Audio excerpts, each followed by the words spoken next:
Okay, I'll just show you how to delete a mobile from the Bluetooth audio system in the Mercedes-Benz.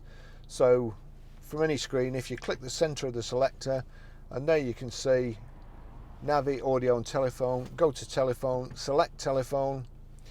At the bottom here you've got, it's on name at the moment, but if you knock it back towards you, you've got connect device or telephone there. We want connect device even though we're going to delete it, so click on connect device. The phone I want to delete there, if I just knock this selector back towards me, knock it back there, Barry's iPhone.